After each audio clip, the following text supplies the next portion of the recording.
Good morning mga kamog. Ito, dito na naman tayo sa ating hanap buhay. Update po tayo dito sa mga presyo nito.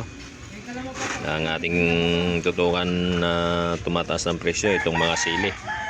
Yan, yung labuyo na yan, tsaka yung ceiling green. Yan, ito, kamatis. Yung kamatis na yan, grabe, namamayagpag na naman siya sa taas. Taas ng presyo. Ay mga kamog, pakishare po na ating video. At pakilike na rin at pakisubscribe sa lahat ng hindi nakapag-subscribe pa dyan. Ayan, itong mga tugi natin medyo tumumal. Hindi kagaya nung nakaraang araw.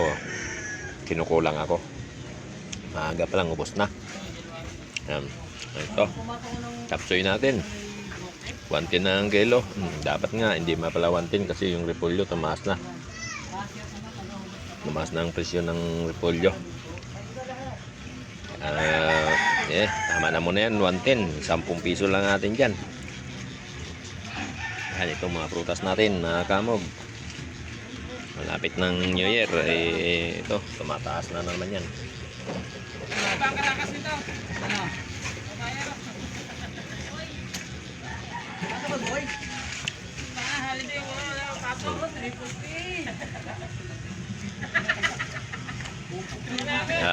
Ito, kahit medyo matumal, paunti lang kinikita natin, basta kumita ng konti, may pambili na ng mga kain ng mga bata, pangbaon, okay na. Kaya humingi ako sa inyo mga kamog ng suporta nyo. Pakishare lang po ang aking video at saka pakisubscribe na rin sa lahat na hindi pa nakapag-subscribe dyan.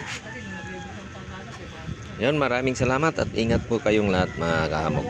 Merry Christmas po sa inyong lahat and Happy New Year. Abang-abang sa lahat ng mga aking mga video. At kung minsan hindi ako nakapag-post kasi napaka-busy ko sa aking hanap buhay. God bless po. Maraming salamat po sa inyo.